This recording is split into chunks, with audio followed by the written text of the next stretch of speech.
Hello साथियों, नमस्कार। आपके अपने YouTube channel DS Mishra official पर एक नए वीडियो के साथ आपका पुनः हार्दिक स्वागत है। और आज का जो अभी का वीडियो यह होगा वह संबंधित होगा प्रधान शिक्षक भर्ती परीक्षा की तैयारी के ही संबंध में वीडियो होगा।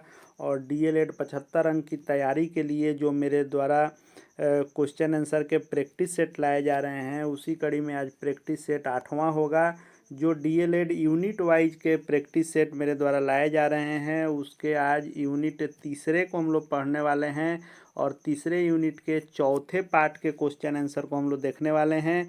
और इसके पूर्व में भी यूनिट 3 के भी 3 पार्ट आ चुके हैं, और यूनिट 1 और यूनिट 2 के भी कई पार्ट आ चुके हैं। और साथ ही साथ प्रधान शिक्षक भर्ती की परीक्षा की तैयारी के लिए ही डीएलएड 75 अंक हेतु ही हमारे द्वारा जो 2020 सीरीज लाए जा रहे हैं, उसकी भी वीडियो सीरीज लगातार मेरे द्वारा लाई जा रही है, जिसमें 8 इकाई से आपके लिए प्रश्न सेट किए जा रहे हैं जो परीक्षा के दृष्टिकोण से वीवीआई होने वाले हैं। तो एक और 2020 सीरीज जिसमें मिसलेनियस 8 इकाई के 60 जो टॉपिक पढ़ने हैं, उससे प्रश्न वीवीआई लाए जा रहे हैं शॉर्ट व्याख्या के साथ। तो दूसरी ओर यह जो यूनिट वाइज क्रमवार आ रहा है, जिसमें आज यूनिट 3 के पार्ट 4 को देखेंगे, ये भी शॉर्ट व्याख्या के साथ होगा। यानी जिन प्रश्नों को हम पढ़ेंगे और याद करेंगे, उनकी शॉर्ट व्याख्या जो हो सकती है, यानी उससे जितने प्रश्न बन सकते हैं उनको भी हम लोग देखेंगे। और साथ ही साथ कॉन्सेप्ट भी क्लियर होते चलेगा कि प्रश्न बदल करके भी आए, दूसरा भी प्रश्न आए उससे संबंधित, या उसी प्रश्न को हेर फेर करके भी आए, तब भी हम उस प्रश्न को सही से बना सके। और आगे सामान्य अध्ययन जीएस की तैयारी के संदर्भ में भी वीडियो आपके लिए लाए जाएंगे, और practice set, full practice set इत्यादि भी लाए जाएंगे। तो यदि चैनल से अब तक नहीं जुड़े हैं तो चैनल को सब्सक्राइब करके और घंटी वाला बटन को प्रेस कर लेंगे, ताकि आगे भी प्रधान शिक्षक की तैयारी से संबंधित जो भी वीडियो सीरीज लाए जाए मेरे द्वारा, वह आप तक पहुँच सके। तो आज हम लोग प्रैक्टिस सेट 8 देखने वाले हैं। और प्रैक्टिस सेट 8 के पहले प्रश्न से हम लोग शुरू करते हैं। और पहला प्रश्न है कि व्यक्तित्व विविधशील गुणों का एक डैश संगठन है। तो जो हमको 8 यूनिट पढ़ने हैं, उसमें तीसरे यूनिट के अंतर्गत हमको जो पढ़ना है वह व्यक्तित्व विकास के विभिन्न आयाम को पढ़ना है, एरिक्सन के सिद्धांत को पढ़ना है, और बच्चों में भावनात्मक संवेगात्मक विकास से संबंधित आज का क्वेश्चन आंसर होगा। इसके पहले बाकी जो पार्ट आए हैं यूनिट 3 के, वह अन्य पार्ट 3 के जो भी टॉपिक पढ़ने हैं उससे जो प्रश्न आने वाले हैं, उन सभी प्रश्नों को हमने देख लिया है। तो आज यह है पहला प्रश्न कि व्यक्तित्व के विविधशील गुणों का एक डैश संगठन है। तो व्यक्तित्व जो होता है वह एक गत्यात्मक संगठन होता है, और राइट आंसर ये हो जाएगा। और इसका विश्लेषण दूसरे ही प्रश्न में है कि व्यक्तित्व व्यक्ति के भीतर के उन मनोशारीरिक तंत्रों का गतिशील या गत्यात्मक संगठन है जो वातावरण में उसके अपूर्व समायोजन को निर्धारित करता है। यानी व्यक्तित्व से आशय होता है कि हम जो हैं और हम जो दिखना चाहते हैं, वहीं तो व्यक्तित्व होता है। और व्यक्तित्व एक आईना होता है जो व्यक्ति को दिखाता है कि वह व्यक्ति किस प्रकार का है, उसके अंदर शारीरिक, बौद्धिक, भावात्मक, सामाजिक और चारित्रिक नैतिक विशेषताओं का क्या समूह है, क्या गुण है, वह उसके व्यवहार, अनुभव, आदतों, विश्वासों, रुचियों और भावनाओं के द्वारा लोगों के सामने जो आता है, वही व्यक्तित्व होता है। तो व्यक्तित्व विविधशील गुणों का एक गत्यात्मक संगठन है। दूसरे प्रश्न को हम लोग देखते हैं कि व्यक्तित्व व्यक्ति के भीतर उन मनोशारीरिक तंत्रों का गतिशील या गत्यात्मक संगठन है, जैसा कि पहला प्रश्न था, जो वातावरण में उसके अपूर्व समायोजन को निर्धारित करता है। यह कथन किसका है, यह किसने कहा था? तो यह आलपोर्ट के द्वारा कहा गया है कि व्यक्तित्व व्यक्ति के भीतर उन मनोशारीरिक तंत्रों का गतिशील या गत्यात्मक संगठन है जो वातावरण में उसके अपूर्व समायोजन को निर्धारित करता है। तो राइट आंसर डी हो जाएगा, आलपोर्ट महोदय ने इस कथन को कहा था। आज के यह प्रैक्टिस सेट 8 का तीसरा प्रश्न है कि व्यक्तित्व किसी व्यक्ति के विशेष गुणों का अनुपम पैटर्न है। यानी व्यक्तित्व जो होता है वह किसी भी व्यक्ति के अंदर जितने भी विशेष गुण है उसका एक अनुपम पैटर्न है। और यह बातें किसने कही थी, किसका यह कथन है? तो यह कथन जो है यह गिलफोर्ड महोदय का है। और गिलफोर्ड ने ही कहा था कि व्यक्तित्व किसी व्यक्ति के विशेष गुणों का अनुपम पैटर्न है, ऐसा गिलफोर्ड ने कहा था। चौथा प्रश्न है कि व्यक्तित्व विकास के आयाम कौन से हैं, यानी व्यक्तित्व विकास के विभिन्न आयाम होते हैं और उन आयामों से ही व्यक्तित्व विकास होता है। तो शारीरिक आयाम होता है कि मानसिक आयाम होता है कि संवेगात्मक आयाम होता है। तो व्यक्तित्व विकास के कई आयाम हैं, जिसमें शारीरिक आयाम, मानसिक आयाम, संवेगात्मक आयाम, उसके बाद सामाजिक आयाम और क्रियात्मक आयाम भी इसमें शामिल हैं। शारीरिक आयाम का अर्थ यह होता है कि व्यक्ति का शारीरिक बनावट कैसा है, उसका बाह्य बनावट से लेकर के आंतरिक बनावट जो होता है वह शारीरिक आयाम के अंतर्गत आता है। मानसिक आयाम के अंतर्गत व्यक्ति का जो भी मानसिक विकास होता है और जिस प्रकार का उसका चरित्र होता है, जिस प्रकार का उसका विचार सोच होता है, वह मानसिक आयाम में आता है। संवेगात्मक आयाम का अर्थ होता है कि व्यक्ति के अंदर जो क्रोध भावना, ईर्ष्या और प्यार इत्यादि जो भी मौजूद हैं वह किस तरह से व्यक्तित्व को उसके इफ़ेक्ट करते हैं, वह संवेगात्मक आयाम के अंतर्गत आता है। और जो मैंने बताया कि क्रियात्मक आयाम, तो क्रियात्मक आयाम के अंतर्गत आते हैं कि व्यक्ति का उठना बैठना, चलना दौड़ना, यह सब क्रिया जो उसके द्वारा की जा रही है वह किस प्रकार की है, वह उसका क्रियात्मक आयाम है। उसके बाद जो मैंने सामाजिक आयाम की बात की, तो सामाजिक आयाम के अंतर्गत यह आता है कि जो समाज में रीति रिवाज चल रहे हैं, जो पूर्व से जो वह रीति रिवाज चल रहे हैं उसको वह मानता है कि नहीं मानता है, किस प्रकार उसमें रुचि लेता है, ये सभी सामाजिक आयाम होते हैं। तो व्यक्तित्व विकास के उपरोक्त में सभी आयाम हैं, इसलिए राइट आंसर डी हो जाएगा। और बीपीएससी के 5 ऑप्शन में चौथा ऑप्शन जो उपरोक्त में से एक से अधिक होगा उसके साथ ऐसे प्रश्नों में आपको जाने होंगे। आज के यूनिट 3 के चौथे पाठ का 5वां प्रश्न हम लोग देखते हैं कि एरिक्सन का प्रथम मनोसामाजिक जो चरण है वह क्या है। तो एक मनोवैज्ञानिक हैं एरिक एरिक्सन, जिनका नाम है एरिक एरिक्सन, और एरिक एरिक्सन ने व्यक्तित्व के विकास के 8 आयाम बताए हैं। और 8 आयामों में शैशवावस्था, बाल्य अवस्था, खेल की अवस्था, उसके बाद किशोरावस्था, युवा प्रौढ़, मध्य आयु, बुढ़ापा इत्यादि अवस्थाओं का जिक्र उन्होंने किया है। और उन सभी अवस्थाओं को अलग अलग नाम दिया गया है। तो जो पहला उनका मनोसामाजिक जो चरण है एरिक्सन का, वह है विश्वास बनाम अविश्वास का जो चरण है वह है, जिसको शैशवावस्था कहा जाता है। और शैशवावस्था को ही नाम दिया है एरिक एरिक्सन ने विश्वास बनाम अविश्वास की अवस्था, जो जन्म से लेकर के 1 वर्ष तक होती है। और इसमें मूल बात यह होती है कि शिशु को जो सीखना होता है वह यह है कि वह अपने संसार में विश्वास रख सकता है। विश्वास जो उसके अंदर आती है उससे जो है उसके अंदर स्थायित्व और अनुभव इत्यादि जो आते हैं, और अभिभावकों के द्वारा शिशु को उसकी मूल आवश्यकताओं की पूर्ति के समय प्राप्त होती है, वह एक विश्वास होता है। यानी शैशवावस्था जो जन्म से 1 वर्ष बच्चों का होता है, जो उसे चाहिए वह मिलता है तो उसके अंदर विश्वास आता है, और जो उसे चाहिए वह नहीं मिलता है तो उसके अंदर अविश्वास फैलता है। इसी को विश्वास बनाम अविश्वास की अवस्था यानी शैशवावस्था को ही कहा जाता है। तो जो यह एरिक्सन का प्रथम विकास का जो चरण है, मनोसामाजिक चरण, जिसको मनोसामाजिक सिद्धांत भी कहते हैं एरिक्सन का, उसके आधार पर यह पहला चरण विश्वास बनाम अविश्वास का है।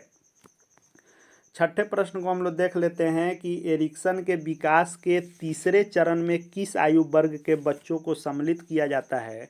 कि जैसा कि हमने जाना कि एरिक एरिक्सन ने व्यक्तित्व विकास के 8 आयाम बताए हैं, जिसमें शैशवावस्था पहला है, प्रारंभिक बाल अवस्था दूसरा है, और तीसरा खेल की अवस्था है, जो मूल रूप से 3 वर्ष से 5 वर्ष की अवस्था को खेल की अवस्था कहते हैं और इसको नाम दिया है एरिक एरिक्सन ने पहल बनाम अपराध बोध की आवश्यकता, अपराध बोध की अवस्था। यानी जब बच्चों को खेलने की स्वतंत्रता दी जाती है तो उनके अंदर पहल की भावना विकसित होती है। उसके ठीक विपरीत यदि उनके अपने समूहों के साथ खेलने से मना किया जाता है तो उनके अंदर अपराध बोध की भावना पनपती है। इसी को खेल की अवस्था या पहल बनाम अपराध बोध की अवस्था कहते हैं, जो 3 वर्ष से 5 वर्ष की अवस्था होती है। राइट आंसर छठे का ए हो जाएगा। 7वें प्रश्न को हम लोग देख लेते हैं। 7वां प्रश्न है एरिक्सन के ही सिद्धांत से, जो मनोसामाजिक सिद्धांत एरिक एरिक्सन का है, उसके सिद्धांत के अनुसार जो जनात्मकता बनाम स्थिरता की अवस्था है यह किस नाम से जानी जाती है। तो जो जनात्मकता बनाम स्थिरता की अवस्था है यह मध्य वयस्का अवस्था होती है। जो 7वीं अवस्था है, एरिक एरिक्सन ने जो 8 अवस्थाएं बताई हैं उसके अनुसार यह मध्य आयु जिसको कहते हैं या मध्य वयस्कावस्था कहते हैं, यह 7वीं अवस्था है और यह 40 से 50 वर्ष के बीच की अवस्था होती है और इसी को मध्य आयु की अवस्था कहते हैं। और इसी को आपको जनात्मकता बनाम स्थिरता कहिए या फिर उत्पादकता बनाम ठहराव की अवस्था, इसी उम्र की अवस्था को कहते हैं। 8वां प्रश्न है कि संपूर्णता बनाम निराशा की अवस्था की प्रमुख विशेषता नहीं है। ये भी एरिक एरिक्सन के व्यक्तित्व विकास के मनोसामाजिक सिद्धांत जो हैं, मनोवैज्ञानिक सिद्धांत जो हैं, उसके अनुसार जो 8वां, इनके अनुसार जो व्यक्तित्व विकास का जो 8वां सबसे अंतिम चरण है उसी को संपूर्णता बनाम निराशा की अवस्था कहते हैं या इसी को बुढ़ापा की अवस्था कहते हैं।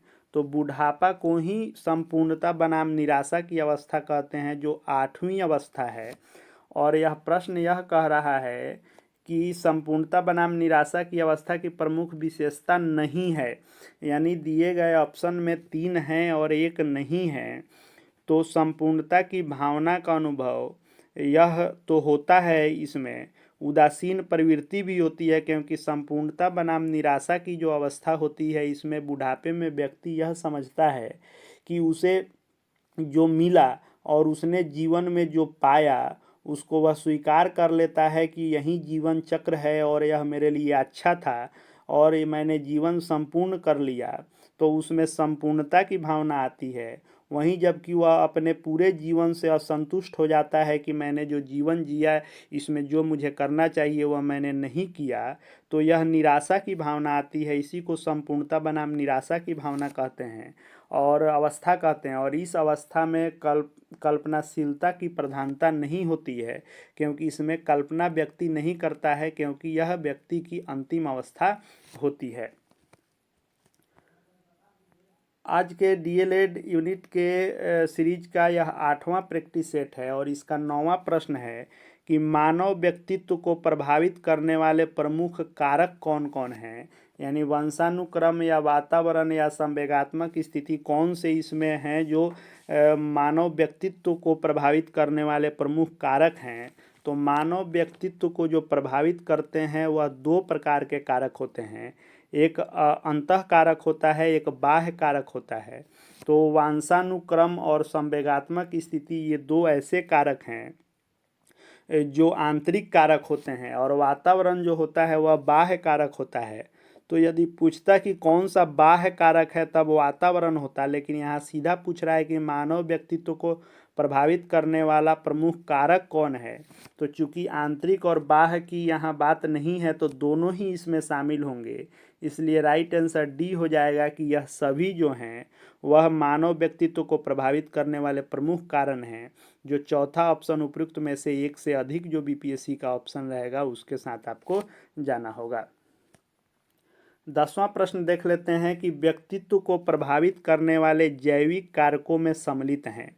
जैविक कारक जो होता है वह व्यक्तित्व को प्रभावित करने वाला आंतरिक कारक होता है, जिसके अंतर्गत आनुवांशिकता आती है जो जन्म से पहले से ही शुरू हो जाती है। यानी माँ के गर्भ में जब बच्चा रहता है तो उसमें जैविक कारक की प्रधानता होती है और आनुवांशिकता जो होती है, यानी माता पिता कैसे हैं उसका भी प्रभाव पड़ता है बच्चों पर। उनके शारीरिक संरचना, अंतःस्रावी ग्रंथियां कैसे हैं उनमें, इन सभी को जो है जैविक कारक के अंतर्गत शामिल करते हैं। साथ ही साथ स्नायु मंडल भी जो होता है वह जैविक कारक में ही सम्मिलित होता है, जबकि विद्यालय समूह, उत्तरदायित्व तो ये सब जैविक कारक में सम्मिलित नहीं होते हैं। 11 नंबर प्रश्न देख लेते हैं कि प्रसिद्ध मनोवैज्ञानिक हिप्पोक्रेटस ने किस आधार पर व्यक्तित्व का वर्गीकरण किया है। तो हिप्पोक्रेटस जो हैं एक मनोवैज्ञानिक हैं जिन्होंने व्यक्ति के व्यक्तित्व के विकास को और उसको आधार बना करके और उस आधार को कई भागों में बांट करके उनके स्वरूप और गुणों को बताया है। और यह आधार जो इनके वर्गीकरण का है वह स्वभाव के आधार पर उन्होंने कहा है। और जो बांटा है उसमें उन्होंने बांटा है कफ प्रवृत्ति वाले लोगों की एक श्रेणी बनाई है, काले पीत वाले लोगों की दूसरी श्रेणी है, पीले पीत वाले लोगों की तीसरी श्रेणी है और अधिक रुधिर वाले की चौथी श्रेणी उन्होंने बनाई है। कफ प्रवृत्ति वाले लोगों के बारे में उन्होंने बताया है कि शारीरिक रूप से ये मजबूत होते हैं, सुदृढ़ होते हैं, लेकिन इनके अंदर चिड़चिड़ापन इत्यादि होता है, गुस्सैल प्रवृत्ति के होते हैं। वैसे ही काले पीत वाले लोगों के बारे में भी उन्होंने बताया है कि काले पीत वाले जो लोग होते हैं वे शारीरिक और संवेगात्मक रूप से कमज़ोर होते हैं और निराश और दुखी रहते हैं। पीले पीत वाले लोगों के बारे में इन्होंने बताया है कि पीले पीत वाले जो लोग होते हैं वे आनंद युक्त होते हैं और शरीर से तो कमज़ोर होते हैं, सुस्त होते हैं, लेकिन फिर भी आनंद युक्त होते हैं। और अधिक रुधिर जिनके अंदर होती है उनको अधिक रुधिर वाले श्रेणी में इन्होंने बांटा है और कहा है कि यह बहुत उत्साही, हंसमुख और आशावादी प्रवृत्ति के लोग होते हैं। तो व्यक्तित्व के वर्गीकरण को स्वभाव के आधार पर हिप्पोक्रेटस ने बांटा है। 12 नंबर प्रश्न हम लोग देख लेते हैं। ये भी एक मनोवैज्ञानिक हैं और क्रैस्मर इनका नाम है और इनके द्वारा भी वर्गीकृत किया गया है कि पिकनिक प्रकार के लोगों की विशेषता क्या है। यानी इन्होंने भी स्थैनिक, एथलेटिक और पिकनिक 3 प्रकार का वर्गीकरण किया है, जिसमें स्थैनिक जो होते हैं वह लंबे दुबले पतले लोगों की श्रेणी को इन्होंने बनाया है। एथलेटिक श्रेणी जो बनाया है इन्होंने वह शक्तिशाली लोगों को बनाया है कि वह शरीर से बहुत ही मजबूत होते हैं और उनका शारीरिक बनावट बहुत ही सुंदर होता है और वह जो है बहुत शक्तिशाली होते हैं। वहीं पिकनिक के वर्गीकरण में इन्होंने बताया है कि ऐसे लोग मिलनसार होते हैं, विनोद प्रिय होते हैं और बहुमुखी प्रतिभा के धनी होते हैं। तो जो पिकनिक प्रकार के लोग होते हैं वह मिलनसार और बहिर्मुखी व्यक्तित्व वाले होते हैं। 12 नंबर प्रश्न का ऑप्शन ए आंसर हो जाएगा। वैसे ही शारीरिक गुणों के आधार पर शेल्डन ने भी व्यक्तित्व का वर्गीकरण किया है। तो पूछा जा रहा है कि शारीरिक गुणों के आधार पर शेल्डन ने जो व्यक्तित्व का वर्गीकरण किया है उसको कितने भागों में किया है। तो शारीरिक गुणों के आधार पर शेल्डन ने 3 प्रकार से व्यक्तित्व का वर्गीकरण किया है और यह जो 3 प्रकार हैं शेल्डन के द्वारा उसमें एंडोमॉर्फिक कहा गया है, मेसोमॉर्फिक और एक्टोमॉर्फिक। एंडोमॉर्फिक वैसे लोगों को शामिल इसमें किया गया है जिनका शरीर मोटा और कोमल होता है और यह मिलनसार, विनोदप्रिय और आराम मतलबी होते हैं। वैसे ही मेसोफोरिक जो होते हैं इनका स्वास्थ्य अच्छा और शरीर फुर्तीला होता है, शारीरिक विकास बहुत ही सुंदर होता है। और एक्टोमॉर्फिक जिनका शरीर लंबा लेकिन दुबला पतला होता है उनको एक्टोमॉर्फिक में इन्होंने रखा है। तो 3 प्रकार से शेल्डन ने भी व्यक्तित्व का वर्गीकरण किया है। जो मेरे द्वारा दोनों प्रकार के सीरीज लाए जा रहे हैं, चाहे वह 2020 सीरीज हो, डीएलएड के 8वीं इकाई से मिसलेनियस जो प्रश्न हो, या फिर जो हम लोग वर्तमान में यह देख रहे हैं प्रैक्टिस सेट जो यूनिट वाइज आ रहे हैं, दोनों में ही प्रश्नों की संख्या जितनी रह रही है उन प्रश्नों को, एक प्रश्न को जब आप पढ़ेंगे और मेरे बताए गए बातों पर थोड़ा सा गौर करेंगे तो 5-7 प्रश्न एक प्रश्न के साथ क्लियर होंगे और साथ ही कॉन्सेप्ट आपका बनेगा, ताकि उससे जुड़े हुए जो भी प्रश्न बने या इसके अलावे जो प्रश्न बने या इसी प्रश्न को घुमा फिरा के दिए जाएं तो उनका आप हल कर सकें, इस दृष्टि से परीक्षा के दृष्टिकोण से आपके लिए दोनों ही प्रकार के वीडियो बेनिफिशियल साबित होने वाले हैं। तो प्ले लिस्ट में जा कर के आप सभी वीडियो को निश्चित रूप से देखते रहेंगे। और 14 नंबर प्रश्न आज का देखते हैं कि व्यक्तित्व के सामाजिक शील गुण कौन से हैं। यानी व्यक्तित्व के अंदर क्या शील गुण होना चाहिए, आत्मविश्वास होना चाहिए या नेतृत्व होना चाहिए या उत्तरदायित्व की भावना होनी चाहिए, ये गुण होना चाहिए। तो व्यक्तित्व के अंदर ये सभी गुण होना चाहिए। डी ऑप्शन के साथ आपको जाना होगा। डी ऑप्शन सही है कि व्यक्तित्व के सामाजिक शील गुण के अंतर्गत उनके अंतर्गत आत्मविश्वास का गुण होना चाहिए, नेतृत्व का गुण होना चाहिए और उत्तरदायित्व का भी गुण होना चाहिए। यह अच्छे व्यक्तित्व का गुण होता है। 15 नंबर प्रश्न हम लोग देख लेते हैं कि अंतर्मुखी व्यक्तित्व की विशेषता नहीं है। व्यक्तित्व दो प्रकार का होता है, एक अंतर्मुखी होता है और एक बहिर्मुखी होता है। तो अंतर्मुखी व्यक्तित्व के जो व्यक्ति होते हैं उनके अंदर लज्जाशीलता होती है, मितव्ययिता होती है, वे आज्ञाकारी होते हैं लेकिन अपने से मतलब रखने वाले होते हैं। पत्र पत्रिका इत्यादि पढ़ेंगे या आज के समय में फ़ोन मोबाइल इत्यादि इस्तेमाल करेंगे लेकिन खुद में वह रहेंगे, उनको बाहरी दुनिया से उतनी मतलब नहीं रहेगी। ऐसे लोगों को अंतर्मुखी व्यक्तित्व कहते हैं। जबकि जो बहिर्मुखी रहते हैं वह समाज से मतलब रखते हैं, वह बाहरी क्रियाकलापों में बढ़ चढ़ कर भाग लेते हैं। तो जो अंतर्मुखी होते हैं उनके अंदर अति आशावादी नहीं वे होते हैं। पूछ रहा है कि क्या इनमें विशेषता नहीं है, तो सी इसका आंसर हो जाएगा। मनोविश्लेषणात्मक सिद्धांत के प्रतिपादक कौन हैं? तो सिगमंड फ्रायड जो हैं यह मनोविश्लेषणात्मक सिद्धांत के प्रतिपादक हैं और इन्होंने इसका सिद्धांत दिया है जिसके अंतर्गत इन्होंने तीन प्रकार का वर्णन किया है, ईड, ईगो और सुपर ईगो, जिसके बारे में आगे भी इसमें प्रश्न मिलेंगे और भी सीरीज जो लाए जाएंगे उसमें भी इन प्रश्नों को मैं शामिल करूंगा। तो 17 नंबर प्रश्न है कि मनुष्य के व्यवहार के मूल्य में क्या कार्य करता है। तो मनुष्य व्यवहार के मूल में जो मूल प्रवृत्तियां होती है मनुष्य की वह कार्य करती है। अगला प्रश्न है कि फ्रायड के व्यक्तित्व की संरचना के कौन कौन से स्तर हैं, चेतन है कि अर्धचेतन है कि अचेतन है। तो फ्रायड के व्यक्तित्व की संरचना के ये तीनों स्तर हैं। राइट आंसर डी हो जाएगा। उपरोक्त में एक से अधिक ऑप्शन बीपीएससी के ऑप्शन में आपको जाना होगा। 19 नंबर प्रश्न आज का हम लोग देख लेते हैं कि फ्रायड जो है, सिगमंड फ्रायड ने मानव मन की संरचना एवं व्यक्तित्व व्यवहार की क्रियाओं के परिकलन हेतु कौन सी धारणा प्रस्तुत की है। तो अभी हमने बताया कि तीन धारणाएं हैं, ईड, ईगो और सुपर ईगो। मध्यम ईगो नाम का कोई इन्होंने धारणा प्रस्तुत नहीं किया है। ईड जो होता है यह अच्छा प्रवृत्ति नहीं होता है।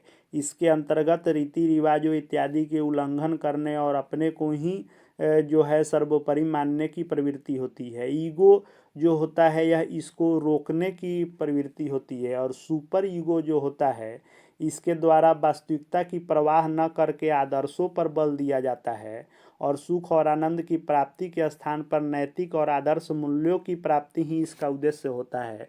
तो ईड, ईगो और सुपर ईगो यह तीन धारणाएं फ्रायड ने प्रस्तुत की है। तो राइट आंसर ये हो जाएगा 1, 2 और 3। इसी के साथ आपको जाना होगा। 20 नंबर प्रश्न हम लोग देख लेते हैं। आज के इस डीएलएड यूनिट वाइज का यह हम लोग प्रश्न देख रहे हैं। मैंने शुरू किया था दो प्रकार से किया है कि एक यूनिट वाइज चल रहे हैं जिसको हम लोग अभी देख रहे हैं। यह हर यूनिट के जितने पार्ट बन सकते हैं और यह एक बहुत अच्छी किताब से मैं प्रश्नों को लिया हूँ और यह यूनिट वाइज चलेंगे। एक यूनिट के जितने पार्ट हो सकते हैं उसको मैं लेकर के आ रहा हूँ और उस चैप्टर की सभी व्याख्याएं साथ में करते जा रहा हूँ उन प्रश्नों से संबंधित। और साथ ही दूसरा जो 2020 सीरीज है उसके अंतर्गत 8 इकाई के प्रश्न आपको देखने को मिल रहे हैं। आगे सामान्य अध्ययन जीएस के भी तैयारी के लिए प्रैक्टिस सेट तुरंत आपके लिए मैं लाने जा रहा हूं, जिससे 75 नंबर डीएलएड और 75 नंबर जीएस जो 150 की परीक्षा होनी है, 13 जून को परीक्षा आपकी होनी है। तो समय कम है और सिलेबस बड़ा है इसलिए आप जिस भी माध्यम से तैयारी कर रहे हैं करते रहें। साथ ही साथ यह वीडियो सीरीज जो लाई जा रही है प्रैक्टिस सेट या 2020, ये परीक्षा में बहुत ही बेनिफिशियल आपको साबित होंगे, क्योंकि एकदम सिलेबस वाइज जो आपको पढ़ने हैं, जो बीपीएससी ने सिलेबस दिया है उसको मैं फॉलो करके इन प्रश्नों को ला रहा हूँ। तो पूछा जा रहा है कि निम्न में से कौन सा युग्म सुमेलित नहीं है। ईड जो है इंद्रिय जनित सुखों की खोज है, ये सही है। ईगो जो है आनंद युक्त व्यवहार है, यह सही नहीं है। एंडोमॉर्फिक जो व्यक्तित्व का एक प्रकार है वह विनोद प्रिय स्वभाव होता है, सही है। कफ प्रवृत्ति वाले शक्तिशाली चुस्त होते ही हैं, लेकिन साथ में क्रोधी और चिड़चिड़ापन वाले होते हैं, ये भी सही है। लेकिन यहाँ पूछ रहा है कौन सही नहीं है, तो ईगो आनंद युक्त व्यवहार यह सही नहीं है। 21 नंबर प्रश्न को हम लोग देख लेते हैं। 21 नंबर प्रश्न सुमेलित करने वाला है कि जो पहल बनाम अपराध बोध की प्रवृत्ति है उसको क्या कहते हैं। तो पहल बनाम जो अपराध बोध की प्रवृत्ति है इसको मिलान करेंगे हम तो यह जो होता है उत्तरदायित्व भावना का विकास यह होता है इसकी विशेषता। स्वायत्तता बनाम शर्म जो होता है वह स्वतंत्र एवं स्वायत्त व्यवहार इसकी विशेषता है। और पहचान बनाम भ्रांति जो होती है, भ्रम होता है, वह मनोसामाजिक गुणों की उत्पत्ति इससे होती है। और यह जो होता है जनात्मकता बनाम स्थिरता, यह जो है यह सभी जो दिए गए हैं यह एरिक्सन के व्यक्तित्व विकास के सिद्धांत के अवस्थाएं हैं और इसको विशेषताओं से मिलाना है तो यह आत्मलीनता होता है। तो इसको जब हम यहाँ मिलान करेंगे तो इसका राइट आंसर बी हो जाएगा। ए का 2, बी का 1, सी का 3 और डी का 4। 22 नंबर प्रश्न है कि खेल के माध्यम से बच्चों में किन सामाजिक गुणों का विकास होता है। तो जैसा कि मैंने बताया कि यूनिट 3 जो आपको पढ़ने हैं, इस यूनिट 3 में आपको पाठचर्या एवं पाठ्यक्रम से संबंधित जो विभिन्न टॉपिक हैं उसको पढ़ने हैं और इसके अंतर्गत व्यक्तित्व विकास पढ़ना ही है और खेल के बारे में भी पढ़ना है। खेल की अवधारणा, विशेषता और बच्चों के विकास में खेल का महत्व क्या है, इस टॉपिक को आपको पढ़ने हैं। तो उसी से यह प्रश्न है कि खेल के माध्यम से बच्चों में किन सामाजिक गुणों का विकास होता है। तो खेल से सहानुभूति की भावना विकसित होती है, सहयोग की भावना विकसित होती है, नेतृत्व की भी भावना विकसित होती है। यह सभी भावनाएं खेल से विकसित होती हैं, इसलिए राइट आंसर जो होगा वह डी हो जाएगा।